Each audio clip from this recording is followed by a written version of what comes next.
Hi guys, അപ്പോൾ പുതിയൊരു വീഡിയോക്ക് എല്ലാവർക്കും സ്വാഗതം. അപ്പോൾ ഈ കാര്യത്തിൽ വീണ്ടും സംസാരിക്കണം എന്ന് വിചാരിച്ച കാര്യമാണ്. പിന്നെ സംസാരിക്കാൻ വയ്യ. അപ്പോൾ വീണ്ടും ഞാൻ പറയുന്ന ഒലിവിയ ഡിസൈൻസിനെ കുറിച്ചാണ്. ഒലിവിയ ഡിസൈൻസിൽ 6 മാസം 1 വർഷം വർക്ക് ചെയ്ത സ്റ്റാഫ് വന്നിട്ടാണ് ഇപ്പോൾ ആരോപണങ്ങൾ ഉന്നയിക്കുന്നത്. ഇത്ര കാലം അവർ വർക്ക് ചെയ്തവരോ, അവർക്ക് 1 മാസം കഴിഞ്ഞപ്പോൾ അവർക്ക് അവിടെ പറ്റില്ല എന്ന് തോന്നുകയാണെങ്കിൽ അവർക്ക് റിസൈൻ ചെയ്ത് പോയിക്കൂടെ? അവരാരും പിടിച്ചു വെച്ചിട്ടൊന്നുമില്ലല്ലോ.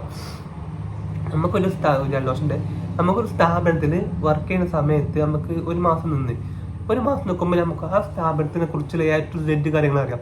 ഇവിടെ ഇന്ന റോൾസ് ഒക്കെ ഉണ്ട്, ഇവിടെ ഇങ്ങനെ കാര്യങ്ങളൊക്കെയാണ് ചെയ്യുന്നത്, നമുക്കറിയാൻ പറ്റും. അപ്പം പിന്നെ എന്തിനാ 6 മാസം 1 വർഷം 1.5 വർഷങ്ങൾ വെയിറ്റ് ചെയ്യുന്നത്? അതിൻ്റെ ആവശ്യമില്ലല്ലോ. നമുക്ക് ഫസ്റ്റ് ഒരു വർക്ക് ചെയ്യുന്ന സമയത്ത് ഫസ്റ്റത്തെ മാസം നമുക്കറിയാം കാര്യങ്ങളെല്ലാം, അടുത്ത റോൾസും കാര്യങ്ങളൊക്കെ നമുക്കറിയാൻ പറ്റും. പിന്നെ എന്തിനാണ് നമ്മൾ 6 മാസം നിൽക്കുന്നത്? 6 മാസം നിന്നിട്ടില്ലേ? അപ്പം 6 മാസം അവർ സുഖിച്ചിട്ട് പിന്നെ വന്നിട്ട് വീഡിയോ ചെയ്യാം. അതാണ് ആവശ്യം. 6 മാസം നിന്നിട്ടാണ് വർക്ക് ചെയ്തത്, പിന്നെ സുഖിച്ചിട്ട് 6 മാസം നല്ല സുഖിച്ച് പിന്നെ എന്തെങ്കിലും കാര്യങ്ങൾ റിസൈൻ ചെയ്ത് പോയ സമയത്ത് വീഡിയോ ഒരു ഫോണും വന്നിട്ട് വീഡിയോ ചെയ്യാൻ ശരിയാണപ്പോൾ എനിക്ക് തോന്നുന്നില്ല ശരിയാണെന്ന്. അവർക്ക് പറ്റില്ല എന്നുണ്ടെങ്കിൽ ആദ്യം റിസൈൻ ചെയ്ത് പോകേണ്ടിയിരുന്നപ്പോൾ അവസരത്തെ മാസം അറിയുമ്പോൾ സാലറി കിട്ടുമ്പോൾ സാലറിയും എല്ലാ കാര്യങ്ങളും അറിയും. അവർ പറയുന്നത് കട്ടിങ് കാര്യങ്ങളൊക്കെ ഉണ്ട്. കട്ടിങ് ഉണ്ടെങ്കിൽ തന്നെ അവർക്ക് മനസ്സിലായിട്ട് കട്ടിങ്ങും കാര്യങ്ങളുണ്ട്, നമുക്ക് മുന്നോട്ട് പോകണ്ടെന്ന് പറഞ്ഞ് വിചാരിച്ചിട്ട് നമുക്ക് റിസൈൻ ചെയ്ത് പോയിക്കൂടെ? അത് ചെയ്തില്ല അവർ. 6 മാസം വരെ എന്തിനു വെക്കിയത്? അതിൽ തന്നെ അല്ലേ എന്തൊക്കെയാണ് കളത്തരം? അവർ പറയുന്ന കാര്യത്തിൽ തന്നെ കളത്തറുണ്ട്. കറക്റ്റ് ശരിയല്ല അവർ പറഞ്ഞത്. ഞാനാണെങ്കിൽ ഫസ്റ്റത്തെ 1 മാസം വർക്ക് ചെയ്യും. നമുക്കിവിടെ പറ്റൂല, നമ്മളെ കാര്യങ്ങൾ ഇവിടെ നടക്കൂല, ഇവിടെ കട്ടിങ്ങും ഫൈനും കാര്യങ്ങളൊക്കെയാണ്. എന്തിനാ നമ്മളൊക്കെയാണ്? നമുക്ക് അടുത്ത ഷോപ്പിൽ പോയിക്കൂടെ? ഇത്ര ഷോപ്പുണ്ട്, നമുക്ക് അടുത്ത ഷോപ്പിൽ പോയിക്കൂടെ? പിന്നെ എന്താണ് നിൽക്കേണ്ട ആവശ്യം? അല്ല, 6 മാസം നിന്നിട്ട് പിന്നെ അവര് 6 മാസം പോലെ ചോറും കഞ്ഞിയൊക്കെ കുടിച്ചിട്ട് പിന്നെ 6 മാസം കഴിഞ്ഞിട്ട് വന്നിട്ട് നെഗറ്റീവ് അടിച്ചിട്ടുണ്ട്. എനിക്ക് യോജിപ്പില്ല. അത് റീച്ചിന് വേണ്ടി കളിക്കുന്നുണ്ട്, അല്ലാതെ വെറുതെ ഒന്നുമല്ല. ആർക്കൊക്കെ റീച്ചിന് വേണ്ടിയിട്ട് അവർ കളിക്കണം. ആരൊക്കെയോ പൈസ കൊടുത്ത് പറയിപ്പിക്കണമാക്കി എനിക്ക് തോന്നിക്കുന്നുണ്ടോ? അല്ലാതൊന്നും ഇല്ല. ഇല്ല, അത് സത്യം തന്നെയാണ്.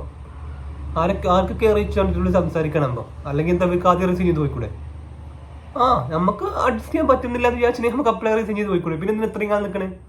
അതിന്റെ ആവശ്യമില്ലല്ലോ. ആരെയും ഇത്രയും കഷ്ടപ്പെട്ട് അവിടെ തന്നെ ജോലി ചെയ്യണമെന്ന് കഷ്ടപ്പെട്ട് ആരെയും നിൽക്കുമോ? ഇല്ലല്ല. എല്ലാവർക്കും ആവശ്യം ജോലിയാണ്. അത് അവിടെ അല്ലെങ്കിൽ ഇപ്പുറത്തെ അവരോട് എല്ലാവരും ജോലി കിട്ടുമ്പോൾ പിന്നെ അവിടെ തന്നെ കഷ്ടപ്പെട്ട് നിൽക്കണേ. ഇതിന് 6 മാസം നിൽക്കണേ? 1 മാസം കഴിഞ്ഞപ്പോൾ ആൾക്ക് കാര്യങ്ങൾ പറഞ്ഞപ്പോൾ റിസൈൻ ചെയ്ത് പോയിക്കൂടെ? പിന്നെ 6 മാസം നിന്നിട്ട് പിന്നെ ഒരു വീഡിയോ വന്നിട്ട് ചെയ്യുന്നത് അതിനൊന്നും അർത്ഥമില്ലല്ലോ. അതിൽ ഞാൻ പറയുമ്പോൾ അർത്ഥമല്ല. അവരെന്തോ റീച്ചിന് വേണ്ടിയിട്ടോ ക്യാഷിന് വേണ്ടിയിട്ടോ ആർക്കൊക്കെ ക്യാഷിന് വേണ്ടിയിട്ടോ ചെയ്തു കൊടുക്കാൻ എനിക്ക് തോന്നിയാ വീഡിയോ കണ്ടപ്പോൾ തന്നെ. അല്ല, നമുക്കും പറയണല്ലോ. അല്ല, എനിക്ക് തോന്നിയിട്ടില്ല. 6 മാസം 8 മാസം 4 മാസം നിന്നിട്ട് പിന്നെ ഒരു കുറ്റം പറയാൻ വരിക. അതിൻ്റെ ആവശ്യം? നമുക്ക് പറ്റൂല എന്നുണ്ടെങ്കിൽ നമ്മൾ അപ്പം തന്നെ റിസൈൻ ചെയ്ത് പോവാ.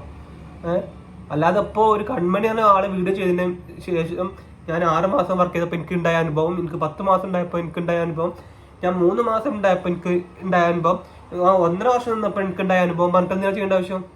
ആ അനുഭവം വരുന്നതിന് മുമ്പ് നമുക്ക് റിസൈൻ ചെയ്ത് പോയിക്കൂടെ? അവർക്ക് അവരുടെ കാര്യങ്ങൾ നോക്കി പോയിക്കൂടെ? എന്തിനാ ഈ 6 മാസം നിൽക്കാൻ നിൽക്കണേ? ജലദോഷണ്ടേ ഞാൻ പറഞ്ഞേ 6 മാസം തന്നെ നിൽക്കണേ? അതിന്റെ ആവശ്യമില്ലല്ലോ. അപ്പം റിസൈൻ ചെയ്ത് പോയിക്കൂടെ? ഈ 6 മാസം 10 മാസം 12 മാസം 1 വർഷം എന്നൊക്കെ അനുഭവങ്ങൾ പറഞ്ഞ ശേഷം നമുക്ക് പോയിക്കൂടെ? വേറെ ജോലി തപ്പി പോയിക്കൂടെ? പിന്നെ അവിടെ നിൽക്കുന്നത് ഇതൊക്കെ ഒരു ഇത്തരം കളിയാണ്. ഒരു ഗ്രൂപ്പ് കൂടിയിട്ട് റീച്ചിന് വേണ്ടിയിട്ട് ഇപ്പം കണ്ടില്ലേ, കൺമണിന്റെ അക്കൗണ്ട് നല്ല റീച്ചാണ്. ഞാൻ ഇതുവരെ വീഡിയോനെ കണ്ടിട്ടില്ല കൺമണിന്റെ. ഇപ്പോഴേ കൺമണി എന്ന ഒരാളിങ്ങനെ ഈ റീൽസ് ചെയ്യുമ്പോൾ തന്നെ പറഞ്ഞേ റീച്ചായി, ഫുൾ റീച്ചായി, ഫുൾ സെറ്റായി, ചാനൽ ഫുൾ സെറ്റ്, ബാക്കിയുള്ള കുറ്റം പറഞ്ഞ് അത് സെറ്റായി. നമുക്ക് റീച്ച് ഉണ്ടാക്കാം, പക്ഷെ ബാക്കിയുള്ള കഞ്ഞിൽ ചളി വാരി എറിഞ്ഞിട്ട് അത് റീച്ച് ഉണ്ടാക്കി എനിക്ക് ഒരു യോജിപ്പില്ല കേട്ടോ. അതിനോട് എനിക്ക് ഒരു യോജിപ്പില്ല. നാളെ നമുക്ക് ഈ അവസ്ഥ വരുന്ന വിചാരിച്ച് ആര് കണ്ട്? നമുക്ക് റീച്ച് കൊണ്ട് നമുക്ക് വീഡിയോ ചെയ്യാം, പക്ഷെ ബാക്കിയുള്ള ചളി വാരി എറിഞ്ഞിട്ട് വീഡിയോ ചെയ്തിട്ട് റീച്ച് ഉണ്ടാക്കാം, അതിനോട് എനിക്കൊരു യോജിപ്പില്ല. നിങ്ങളുടെ എന്താ സത്യങ്ങൾ ഇതുവരെ തെളിയാത്ത? ഇതുവരെ ഒരു സത്യങ്ങളും തെളിഞ്ഞിട്ടില്ല. ഇവർക്കാണെങ്കിൽ പ്രൂഫ് ഇല്ല, ഇവർ തേങ്ങിയില്ല. നുണ പറയുമ്പോൾ പ്രൂഫ് ഉണ്ടാണ്. നുണല്ല പറഞ്ഞേ, പച്ച റീച്ച് വേണ്ടിട്ട് പച്ച നുണകൾ പറയുമ്പോൾ പിന്നെ എങ്ങനെ പ്രൂഫ് ഉണ്ടാകുക? അല്ലെങ്കിൽ നിങ്ങൾ 6 മാസം വർക്ക് ചെയ്ത് എന്തിനാ 6 മാസം വർക്ക് ചെയ്യേണ്ട ആവശ്യമില്ലല്ലോ. നമുക്ക് പറ്റൂലേ, നമുക്ക് ഈ സ്ഥാപനത്തിൽ മുന്നോട്ട് പോകാൻ പറ്റൂല, നമ്മൾക്ക് ഇവിടുത്തെ റൂൾസ് ഇങ്ങനെയാണ്, ഇങ്ങനെ കാര്യങ്ങളാണ്, ഇപ്പം നമുക്ക് പറ്റൂല, റിസൈൻ ചെയ്ത് പോവാ. ഇതിനാ നിൽക്കേണ്ട ആവശ്യമില്ലല്ലോ. അപ്പോൾ നമ്മളെന്തിനാ അടിമ പോലെ പണിയെടുക്കണേ?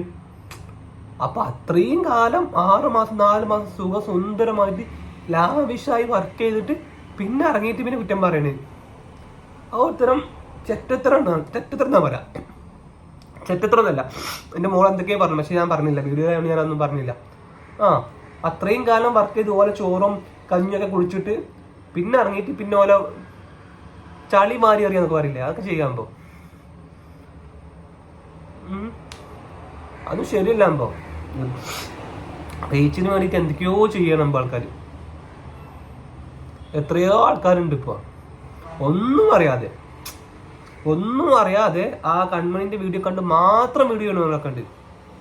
നമ്മൾ ചെയ്യുന്ന കുറ്റം പറയില്ല, പക്ഷെ നമ്മളിങ്ങനെ അന്വേഷിക്കണം. അപ്പോൾ ഒരാളങ്ങനെ കുറ്റം പറയുമ്പോഴും ഒരു സ്ഥാപനത്തിന് ഇങ്ങനെ കുറ്റം പറയുമ്പോഴും നമ്മൾ അന്വേഷിക്കണം. അപ്പോൾ അതിൻ്റെ കാര്യങ്ങളും ഡീറ്റെയിലൊക്കെ അന്വേഷിക്കണം. ഒരു അന്വേഷണമില്ല, നേരെ പോയിട്ട് കുറ്റം പറയാന്നൊക്കെ പറഞ്ഞാൽ അതൊക്കെ ചണ്ടിത്തരാണ്. അപ്പോൾ തോന്നെ ആൾക്കാർ റീച്ചിന് വേണ്ടിയിട്ട് എന്തൊക്കെയോ ചെല്ലിന്. അതാ ഞാൻ പറഞ്ഞത്, എന്തിനാ 6 മാസം വർക്ക് ചെയ്തതിന് 2ാമത്തെ മാസം റിസൈൻ ചെയ്ത് പോയിക്കൂടെ? പിന്നെ അവിടെ നിൽക്കേണ്ട ആവശ്യമില്ലല്ലേ. നമുക്ക് പറ്റില്ലേ, നമ്മൾ സ്പോട്ടിൽ റിസൈൻ ചെയ്യാം. 1 മാസം നിന്നപ്പോഴത്തേക്ക് നിങ്ങൾക്ക് ഏകദേശം കാര്യങ്ങൾ മനസ്സിലായല്ലോ. അവിടെ ഒലിവിൽ നിങ്ങളുടെ പ്രശ്നങ്ങളാണ്, ഇനി ഫൈനൊക്കെ ഉണ്ട്, എനിക്കറിയില്ല ഫൈൻ ഇതൊക്കെ നിങ്ങളായിട്ട് പറഞ്ഞ്. അപ്പം അങ്ങനെ ഉണ്ടെങ്കിൽ പിന്നെ നമ്മൾ എന്തിനാ വർക്ക് ചെയ്യണേ? നമ്മളിപ്പോൾ 40,000 വർക്ക് ചെയ്തിട്ട് 20,000 പിടിക്കാന്നൊക്കെ പറയുന്നുണ്ട്. പിന്നെ എന്തിനാണ് നിങ്ങൾ വർക്ക് ചെയ്യണേ? നിങ്ങൾക്ക് ഇറങ്ങിപ്പോയിക്കൂടെ? നിങ്ങൾക്ക് പറയാം എനിക്ക് 40,000 സാലറി ഉണ്ട്, അല്ല 40,000 കമ്മീഷൻ ഞാൻ സെയിൽ ചെയ്തിട്ടുണ്ടാകും, ഇത്ര പ്രൊഡക്റ്റ് ഞാൻ വിറ്റ്, അപ്പോൾ എനിക്ക് ഇത്ര പ്രൊഡക്റ്റ് വിറ്റ് കഴിഞ്ഞാൽ ഇത്ര 40,000 സാലറി ഉണ്ടാവും എന്ന് പറയാം. 40,000 20,000 നിങ്ങൾ വെട്ടിക്കുറച്ച്. എന്ത് വെട്ടിക്കുറച്ച്? ആ നിമിഷം നിങ്ങൾക്ക് സെയിൽ ചെയ്ത് പോയിക്കൂടെ?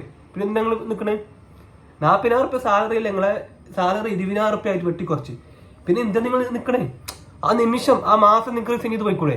പിന്നെ നിങ്ങൾ നിൽക്കണേ ഇങ്ങോട്ട് പിന്നെ 6 മാസം 8 മാസം വരെ സുഖം ഇതൊക്കെ അനുഭവിച്ചിട്ട് പിന്നെ ഒരു വീഡിയോ കാലത്ത് ഫോൺ എടുത്ത് വീഡിയോ ചെയ്യാനോ അല്ലെങ്കിൽ കമന്റ് ബോക്സിൽ റിക്കമെന്റ് ചെയ്യാനാല് അതൊന്നും ശരിയായ നടപടിയല്ല. അതൊക്കെ റീച്ചിന് വേണ്ടിയിട്ട് വേറെ എന്തിനൊക്കെയോ വേണ്ടിയിട്ട് കളിക്കുന്ന കളിയാണ്. എനിക്ക് നല്ല തോന്നിയിട്ടുണ്ടോ? ഫസ്റ്റത്തെ മാസം നിങ്ങൾക്ക് റിസീവ് ചെയ്ത് പോയിക്കോളൂ. 40,000 അല്ലെങ്കിൽ 30,000 പ്രൊഡക്റ്റുകൾ വിറ്റു, അതിന്റെ കമ്മീഷൻ 30,000 പ്രൊഡക്റ്റ് കമ്മീഷൻ നിങ്ങൾക്ക് കിട്ടി, എമൗണ്ട് കിട്ടി. എന്നിട്ട് അതിൽ 15 രൂപ കിട്ടണമെന്ന് എന്ന് പറയുന്നുണ്ട്. അപ്പൊ ഞാൻ മാസം റിസീവ് ചെയ്ത് പോയിക്കൂടെ? എനിക്ക് ജോലി താല്പര്യമില്ല. കാരണം 30,000 ഞാൻ പണി എടുത്തിട്ട് എനിക്ക് 15,000 കിട്ടുള്ളൂ. എനിക്ക് ജോലി താല്പര്യമില്ല. അങ്ങനെ പറഞ്ഞു പോയിക്കൂടെ നിങ്ങൾക്ക്? പിന്നെ എന്തെങ്കിലും വർക്ക് ചെയ്ത് എനിക്ക് പറഞ്ഞൂടെ? ഞാൻ 30,000 ഓൾറെഡി 30,000 സാധനം ഞാൻ സെയിൽ ചെയ്ത്, അപ്പൊ 30,000 എനിക്ക് കമ്മീഷൻ ഉണ്ട്. എനിക്ക് ഈ 15,000 എനിക്ക് കിട്ടുന്നുള്ളൂ. എനിക്ക് ഈ ജോലി താല്പര്യമില്ല, എനിക്ക് മുന്നോട്ട് പോകാൻ താല്പര്യമില്ല, എനിക്ക് ഒലിവിൽ എനിക്ക് താല്പര്യമില്ല. റിസൈൻ ചെയ്ത് പോയിക്കൂടെ? പിന്നെ എന്തെങ്കിലും 6 മാസം നിന്ന്. അപ്പൊ 6 മാസം ഓരോ സുഖം സുന്ദവും ഒക്കെ അനുഭവിച്ചിട്ട് പിന്നെ പിറ്റേന്ന് പോയിട്ട് ആരൊക്കെയോ കമന്റ് ബോക്സിൽ പോയിട്ട് എനിക്കും ഉണ്ടായ അനുഭവം എന്ന് പറഞ്ഞാൽ എന്താ അർത്ഥല്ലേ? നമ്മൾ ഒരു സ്ഥാപനത്തിൽ വർക്ക് ചെയ്യാനാണ്, ഞാനും എനിക്കിഷ്ടമായില്ല, ഞാൻ റിസൈൻ ചെയ്ത് പോകും. നമ്മളെന്നെ കടിച്ചു തൂങ്ങി നിൽക്കേണ്ട ആവശ്യം? നമ്മൾ കടിച്ചു തൂങ്ങി നിൽക്കേണ്ട ആവശ്യമില്ല. നമുക്ക് പറ്റില്ലേ, നമുക്ക് ആ ഒരു സിറ്റുവേഷൻ നമുക്ക് ഹാൻഡിൽ ചെയ്യാൻ പറ്റുന്നില്ലേ, നമ്മൾ റിസൈൻ ചെയ്ത് പോവുക. അല്ലാതെ തോലക്കാല ഓല ഉപ്പും ചോറും ഒക്കെ തിന്നിട്ട് പിന്നെ പുറത്ത് പോയിട്ട് കുറ്റം പറഞ്ഞ എന്താ അർത്ഥല്ലേ? പിന്നെ ആരെന്തൊക്കെയോ കമന്റ് ബോക്സിൽ എനിക്കുണ്ടായ അനുഭവം, എനിക്കുണ്ടായ അനുഭവം, എനിക്ക് ഇങ്ങനെ അനുഭവം ഉണ്ടായി, എനിക്ക് ഇങ്ങനെ അനുഭവം ഉണ്ടായി. ആ അനുഭവം വരെ ഞാൻ നിൽക്കണേ ചോദിക്കണേ? ആ അനുഭവം വരെ നിൽക്കേണ്ട ആവശ്യമില്ലല്ലോ. പിന്നെ കമ്മീഷന്റെ കാര്യം പറഞ്ഞു. കമ്മീഷൻ 30,000 സെയിൽ ചെയ്ത് 30,000 കമ്മീഷൻ ഉണ്ടാക്കി. പിന്നെ 15,000 തരുള്ളൂ. റിസൈൻ ചെയ്യാം. എനിക്ക് ഇങ്ങനെ 30,000 പണി എടുത്തിട്ട് 15,000 കമ്മീഷൻ കിട്ടും ജോലിക്ക് വേണ്ട, റിസൈൻ ചെയ്ത് പോയിക്കോ. അതല്ല ചെയ്യണ്ടേ. അല്ലാതെ ബാക്കിയുള്ള കമന്റ് ബോക്സ് പോയിട്ട് നിങ്ങൾ തെറി പറയാനാ എനിക്ക് ഞാൻ യോജിക്കണമെന്നില്ല അതിനോട്. അതൊക്കെ ഒരു തരം എന്തൊക്കെയോ കമന്റ്, പലരോടും കമന്റ് ബോക്സ് പോയിട്ട് കമന്റ് ഉണ്ട്, അതാണ് ചെയ്യുന്നത്. അല്ലാതെ എന്തോന്ന് ചെയ്യുമ്പം ഒരാളെ ബിസിനസ്സായിട്ട് തകർത്തപ്പോ ഈ ഒരു കുറച്ച് പെൺകുട്ടികൾക്ക് സമാധാനമായില്ലേ? കുറച്ച് പെൺകുട്ടികൾ ഒരുമിച്ച് നിന്നിട്ട് ഒരു ബിസിനസ് തകർത്തപ്പോ സമാധാനമായില്ലേ? സന്തോഷമായില്ലേ? നാളെ നിങ്ങൾക്കും ഇതേ ഒരു അനുഭവം ഉണ്ടാവും എന്ന് ചിന്തിച്ചിട്ട് വേണം നമ്മൾ ഒന്ന് പ്രവർത്തിച്ചിറങ്ങാൻ. വലിയൊരു സ്ഥാപനം, അതേപോലെ കേരളത്തിൽ മൊത്തം അറിയുന്നൊരു ഓൺലൈൻ ബിസിനസ് സ്ഥാപനം നശിപ്പിക്കാൻ വേണ്ടിയിട്ട് വെറുതെ കട്ടി ഇറങ്ങിയ കുറച്ച് ആൾക്കാരുണ്ട്. അവരോടൊക്കെ എനിക്ക് ഒന്നേ പറയാനുള്ളൂ, കറക്റ്റ് കാര്യങ്ങൾ നിങ്ങൾ അന്വേഷിച്ചിട്ട് സത്യം എന്താണെന്ന് കറക്റ്റ് കൺഫേം ആയിട്ട് അന്വേഷിച്ചിട്ട് നിങ്ങൾ വീഡിയോ ചെയ്തോളൂ. അല്ലാതെ ഈ കുറച്ച് പെൺകുട്ടികൾ എന്തൊക്കെയോ പറഞ്ഞതിനനുസരിച്ച് വീഡിയോ ചെയ്യാന്ന് കഴിഞ്ഞാൽ അവർക്ക് പ്രൂഫില്ല. അവർ എന്തൊക്കെയോ പറയുന്നുണ്ട്, പക്ഷെ അവർക്ക് പ്രൂഫില്ല. കാരണം ചെയ്തിട്ടുണ്ടെങ്കിലല്ലേ പ്രൂഫ് കിട്ടുള്ളൂ, അല്ലെങ്കിൽ നുണ പറയുന്നത് പ്രൂഫ് കിട്ടൂലല്ലോ. ചെയ്തിട്ടുണ്ടെങ്കിൽ അവർക്ക് അങ്ങനെ ഫൈൻ കിട്ടണമെങ്കിൽ അതിന് പ്രൂഫ് കിട്ടുള്ളൂ. പിന്നെ എന്താ പറയുക കാര്യത്തിലൊക്കെ എനിക്ക് ഇത്രയാണ് പറയാനുള്ളത്. അപ്പോൾ ഓക്കെ, പറയാതിരിക്കാൻ വയ്യാൻ തോന്നി, അതുകൊണ്ടാണ് വീഡിയോയിൽ വീണ്ടും വന്നത്, ഈ കാര്യത്തിൽ സംസാരിക്കാൻ വേണ്ടി വന്നത്.